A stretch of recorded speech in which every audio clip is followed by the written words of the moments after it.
OP during the time of the former president and even the expenditures of the office of the president. Tama po ba? Probably, Mr. Chair. And of course, you understand the mandate of COA, having worked in the government for so long a time. What do you understand about the work of Resalina Hostol in the Commission on Audit? Sorry, Mr. Chair, hindi ko po. But of course, you will agree with me. They check, they evaluate, they see whether the expenditures were compliant with the rules of the Commission on Audit. Probably, Mr. Chair. You work in Malacanang. Yes, Mr. Chair. Was there any point in time na naka-encounter po kayo ng questions, controversies, notice of disallowances ng OP during her time as COA chairperson? Hindi po ako familiar, Mr. Chair. All right, Mr. Chair, I think I am done with Ms. Mocking. Thank you, Ms. Mocking. Welcome, Mr. Chair. Thank you, Congresswoman Luis. Just a short clarification lang kay Ms. Muking. Ms. Muking, do you know Colonel Garma?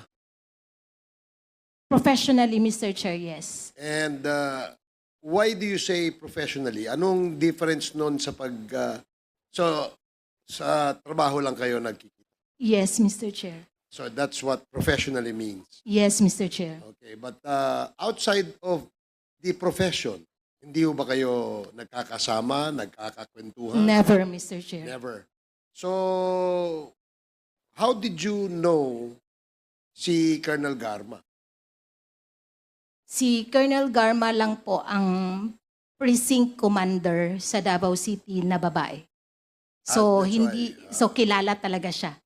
That's why kilala siya because Yes, she's the Mr. Chair. only...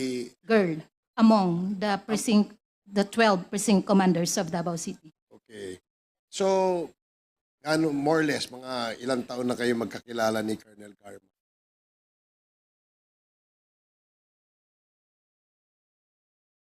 Parang, I don't know kung kailan siya napasok sa Davao City. Pero nakilala ko lang talaga siya, Mr. Chair. Pasensya na po. Kasi makulit siya, Mr. Chair. Makulit. Opo. Makulit dahil, ikaw ba ang kinukulit? Yes, Mr. Chair. Bakit ikaw ang kinukulit? Ito kasama sa professional relationship. Yes, ninyo. Mr. Chair. Very professional. So, paano kanya kinukulit, Miss Muki?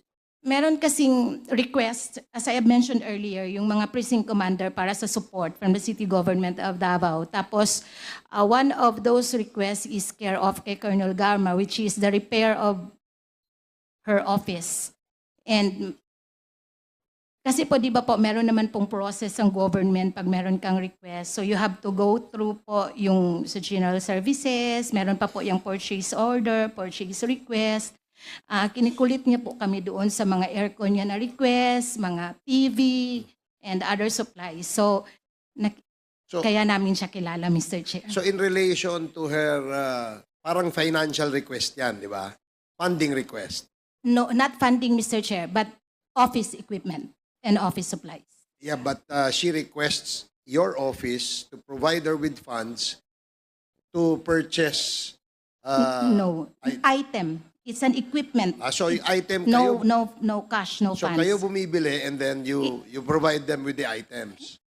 Pinoprocess po yan ng City General Services. Granting for the sake of argument that it has already been processed, you have the item with you, that is what you provide. That's right, Mr. Chair. That is to answer yung kanyang request. That's right, Mr. So Chair. yun ang kanyang, kaya mo na sabing makulit siya dahil follow-up siya ng follow-up. Hindi po humihinto, Mr. Chair. So hindi humihinto. Yes, Mr. So, Chair. Parang, the way I picture it, parang sobrang kulit niya. Tama ba yun? Actually, Mr. Chair. Okay. Now, that is the only request, yung kanyang sa office niya. As far as I can remember, Mr. Chair, yun lang po ang ma-recall ko kay Did Colonel. she ever request from you? At ikaw lang ang kinakausap niya? Actually, Mr. Chair, hindi naman po talaga ako lang. So, Sino pa? Sino pa kaya ang kinakausap? pino-forward ko po yung staff niya sa City General Services Office para makafocus din po ako sa ibang task. Okay. So you seem to have several tasks under the LGU, no? LGU ba yan? Mostly administrative, Mr. Chair. Okay. And who do you report directly? Who is your immediate superior? The Chief of Staff, Mr. Chair. And that is? Actually, from 2004 to 2016, we have several Chief of Staff. Several chief of staff. Yes, every term po. Parang, yes. Okay. So, lahat ba ng police precinct commander, kapag ka merong request, ay sa iyo dumadaan? Actually, Mr. Chair, pinoprocess siya doon sa reception area namin. Tapos, parang part of my task is tagapukpok po ng mga opisina kung saan po sila may request. Okay. Have you read the affidavit submitted by Colonel Garma to the Quad Committee? Yes, Mr. Chair. And doon sa kanyang affidavit, nabanggit niya na your name was implicated doon sa punto na ikaw ang nagre-release ng operational funds. Is that correct? No, Mr. Chair. So hindi totoong nagre-release ka ng pondo. Hindi po, Mr. Chair. So why do you think Colonel Garma would say that? I cannot answer in behalf of Colonel Garma, Mr. Chair. Just make a wild guess. What do you think is the reason why Colonel Garma would specifically mention your name, mention your name as the one in charge of releasing funds for the successful operation of the war on drugs? Bakit ikaw? Meron ka pang ibang kasama sa office, correct? Guess ko lang po, Mr. Chair. Just a guess, sa tingin mo. Baka gusto niya lang po akong i-connect. Kasi po, from the city government of Davao to OP. Parang ako siguro yung nakikita niyang linyada. Guess ko lang po. Okay, so linyada kay former president. Probably, Mr. Chair. Okay. So do you directly report to the former president? No, Mr. Chair. To whom do you directly report? As I have said earlier, Mr. Chair, from 2016 to 2018, to then SAP, Senator Bongo, then from 2018 to 2022, Yusek Melchor Kitain, Mr. Chair. Okay, so dito muna, nung ASEC ka kay SAP, former SAP, now Senator Bongo. That's right, Mr. Chair. Can you give us, or at least educate us, ano ang iyong work sa office ng SAP? Specifically kay Senator Bongo. As I have said earlier, Mr. Chair, it's mostly administrative, clerical, errands, social services, and mechanical works. What about appointments? That's part of the... Social. No, Mr. Chair, that's part of the admin. So admin yun. Yes, Mr. Chair. So halimbawa, merong gusto makipag-usap ni Congressman Adjong kay SAP Bongo, si Congressman Adjong will call you and schedule. I believe hindi niya ako tatawagan kasi hindi niya ako kilala, Mr. Chair. But where does a member of Congress who would like to see SAP Bongo request an appointment? Actually, si Sap Bongo kasi, Mr. Chair, is madaling malapitan. So, lahat ata ng congressman, I believe, direct na nagtitext sa kanya and direct din po siyang sumasagot. Lahat? Almost all. As Okay. far as I know, Mr. Chair. Just to make it clear, ako ba nakita mo ako? Lumapit ba ako sa'yo? Hindi, Mr. Chair. But I believe, Mr. Chair, parang nautusan ako before to reach out sa inyo. Sa akin? Pero hindi mo nyo lang po ako ata sinagot. So hindi tayo nagkausap. Hindi po, Mr. Chair. So it is very clear that it is not I who reach out to her, but it is Miss Muking who reach out to me. May I know kung bakit?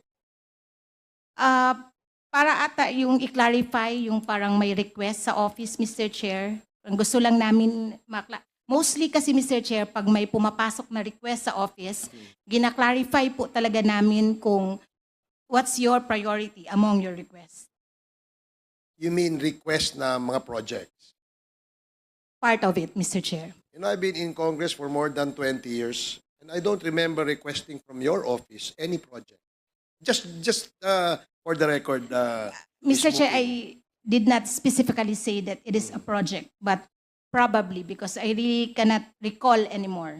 So, ibig mong sabihin, kapag ikaw inuutusan to reach out to a certain congressman, it is because of a project or a request. Hindi po lahat, Mr. Chair. So, kasi- more other than projects and other requests, you also seek or reach out certain congressman upon the instruction of the former SAP. Yes, at that time yung And siya pa yung- normally, what other reasons did the former SAP instruct you to do aside from following up request of certain congressmen? Most of the time, Mr. Chair, mga medical assistants. And that is very clear. Kasi ako, hindi naman ako humingi ng medical assistance sa inyo. Yes, Mr. Diba? Chair. So, Chair, do you Mr. know a Chair? certain Peter? Yeah, just to set Yes, the Con- record straight, Yes, ah, Congressman Adjong. para hindi ho tayo magkaliwanagan.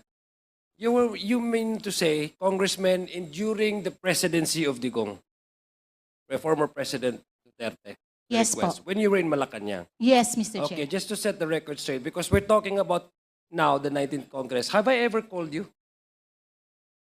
Actually, Mr. Chair, nakalimutan ko na po talaga kung sino din yung pong nakakausap. Yeah, because I was not part of Congress last. This is my first term. So kaya nga, Mr. Chair, I cannot recall. Just set the record straight. Ah. Yes, Thank you. Mr. Chair.